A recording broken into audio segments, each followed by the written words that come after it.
नमस्ते बच्चों, आज हम परसरण दाब को समझेंगे। परसरण दाब को समझने के लिए सबसे पहले हमको एक पात्र लेना है जिस पात्र में दो मुंह होते हैं। दोनों मुंह वाले के ऊपर में पिस्टन लगा होता है। जब आवश्यकता पड़ेगी तो इस पिस्टन से हम दाब लगाएंगे। दोनों जो दो मुंह वाला पात्र होता है वो बीच में एक दूसरे से अलग होता है। वो अलग करने वाली झिल्ली कहलाती है अर्धपारगम्य झिल्ली। इसके एक तरफ विलायक भरा होता है जो अपेक्षाकृत कम सांद्रता वाला होता है। इसके दूसरे तरफ हम विलयन भर देते हैं जो अपेक्षाकृत विलायक से अधिक सांद्र होता है। दोनों पिस्टन पर यहाँ पर कोई भी दाब आरोपित नहीं हो रहा है, तो विलायक के जो अणु होते हैं वह स्वतः ही अर्धपारगम्य झिल्ली को पार करके विलयन की ओर प्रवेश करते हैं, जिससे धीरे धीरे विलयन का लेवल बढ़ता जाएगा और विलायक का लेवल क्या होते जाएगा, स्तर घटता जाएगा। यहाँ पर परासरण की क्रिया संभव हो रही है। अब यहाँ पर ये काम करते हैं कि परासरण को हमें रोकना है, और परासरण को रोकने के लिए हमको दाब लगाना है विलयन पर। किस पर दाब लगाना है? विलयन पर। जैसे हम विलयन पर दाब लगाते हैं तो दाब के कारण इसके आसपास का जो जगह है वो हवा के कारण पूरी तरीके से पैक हो जाता है। जो हवा पहले दाब न लगाने पर दूर दूर थी, वो विलयन पर दाब लगाने पर जितने भी इस खाली जगह में हवा थी वो पूरी जो हवा है वो पूरी खाली जगह को पैक कर देती है। खाली जगह पैक होने के कारण जो विलायक के अणु हैं उसे अर्धपारगम्य झिल्ली को पार करके विलयन की ओर आने के लिए जगह नहीं मिल पाता है। क्यों? क्योंकि यहाँ जितनी भी जगह है वो हवा से पैक हो गई है, खाली जगह नहीं है। खाली जगह न मिलने के कारण विलायक के अणु जो हैं वो अर्धपारगम्य झिल्ली को पार करके विलयन की ओर नहीं आ पाएंगे। और अगर विलायक के अणु विलयन की ओर गति नहीं कर पाएंगे अर्धपारगम्य झिल्ली की सहायता से, मतलब परासरण रुक गया। तो आपने यहाँ पर परासरण को रोकने के लिए किस पर दाब आरोपित किया है? विलयन पर। किस पर दाब आरोपित किया गया है? विलयन पर। विलयन पर दाब डालने पर परासरण क्या हो गया? रुक गया। तो परासरण को रोकने के लिए विलयन पर जो बाहर से दाब डाला जाता है वही कहलाता है परासरण दाब। तो परिभाषा कैसे बनाएंगे परासरण दाब की? परासरण क्रिया को रोकने के लिए जो अतिरिक्त दाब विलयन पर लगाया जाता है, किस पर लगाया जाता है? विलयन पर ना। विलयन पर लगाया जाता है परासरण दाब कहलाता है। ये पहली परिभाषा है।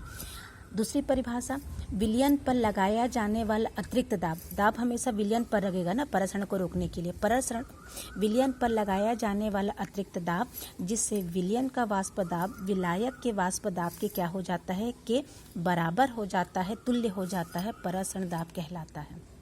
ये है परासरण की दाब की परिभाषा। मतलब परासरण को रोकने के लिए आपको विलयन पर बाहर से अतिरिक्त दाब लगाना है।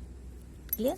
तो परासरण की क्रिया को रोकने के लिए विलयन पर लगाया जाने वाला अतिरिक्त दाब ही परासरण दाब कहलाता है। अब इस परासरण दाब के आधार पर हम विलयन को तीन भाग में बांटेंगे। एक है समपरासरी विलयन।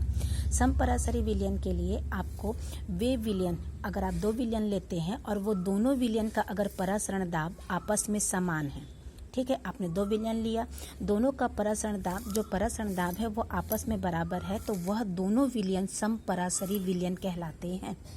ठीक, ये है मानव रक्त का परासरण जो दाब होता है वो बराबर होता है। कब?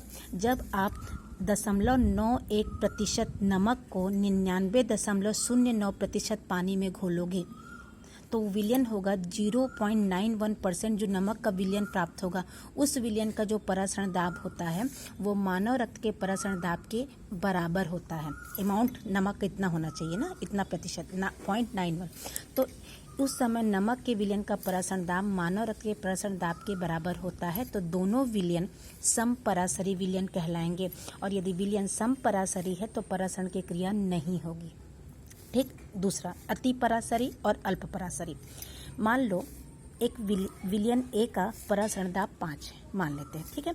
विलयन बी का परासरण दाब कितना है? 3 है। ए का ज़्यादा है, बी का कम है। तो यहाँ विलयन ए का परासरण दाब ज़्यादा है, इसलिए यह अति परासरी विलयन है। ठीक।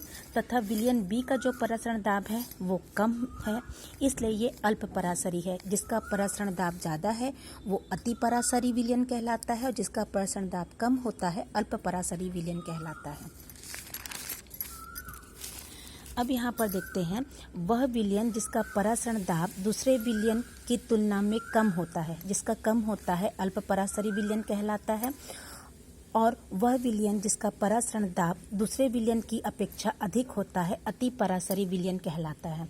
ठीक है, अगर हम अति परासरी विलयन और अल्प परासरी विलयन को अर्ध पारगम्य झिल्ली के द्वारा अलग रख देते हैं तो उस कंडीशन में जो विलायक है, दोनों में विलायक है भाई, अति परासरी में भी को भी किसी में घोला गया, अल्प परासरी को भी किसी में घोला गया, तो उसमें जो विलायक के कण होते हैं वो निम्न परासरी दाब वाले विलयन से उच्च परासरी दाब वाले विलयन की ओर गति करते हैं। मतलब अति परासरी और अल्प परासरी को अगर अर्ध पारगम्य झिल्ली द्वारा पृथक कर दिया जाए तो अल्प परासरी विलयन में उपस्थित विलायक के जो अणु होते हैं वो अति परासरी विलयन की ओर गति करने लगते हैं। अल्प परासरी विलयन से विलायक के कण अति परासरी विलयन की ओर गति करते हैं। ठीक है।